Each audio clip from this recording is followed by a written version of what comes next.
ఆడున్న బతోలే బాగుంది ఊకని చెప్పాలి. ఆడున్నా దేవునితోడు నువ్వు ఆడున్నా ఊకని చెప్పాలా. రాజు బతికేది ఇది. నీ వద్ద టాలెంట్ ఉండేదానికి ఒక మంచి అప్పుడే సర్లే ఇప్పుడు అని చెప్పి గుర్తుపడతాం. వండింది వండిలేంది ఈ చేయని ఇప్పుడు మనం ఇటు 10 మాటలు చూసిపోతాము. బాగుండేది బాగాలేదు మనకు తెలుస్తుంది దీని గురించి తెలుస్తుంది.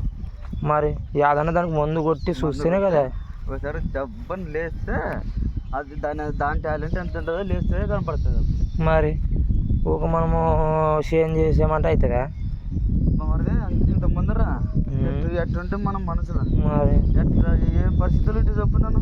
మరి పై గతి లేనట్టు ఉంటున్నాను. నేను అదే అంటున్నా కదా. ఇప్పుడు చూస్తే ఏదైనా చేసుకుంటూ పోతేనే కదా అయ్యేది. ఇదైతే ఏం లేదు కానీ మొత్తం మనకేది ఇంకా ఏం నిల్లు నీకు నిల్లు ఆడపడతావు ఆడపడదు ఇక. మరి ఎంత చిల్లర నా కూడా తాకుంటా తిరుగుకుంటా ఏడపడితే ఆడ పడుకుంటా. అదే ఇప్పుడు ఎవరికైనా కానీ మనకి కడుపు కాలితేనే కదా తెలిసేది కడుపు విలువ. మాత్రం ఖచ్చితంగా కడుపు కాలితేనే నచ్చుమా నన్ను అనుకోడు కదా. వాళ్ళ గురించి ఆలోచించలేదు నచ్చుమా. నన్ను ఎదుగుంటే ఉంటాడు. ఎంత కష్టమైనా చేసుకున్నాము ఉడక కారితే కదా దాని సత్యేమో తెలిసేది.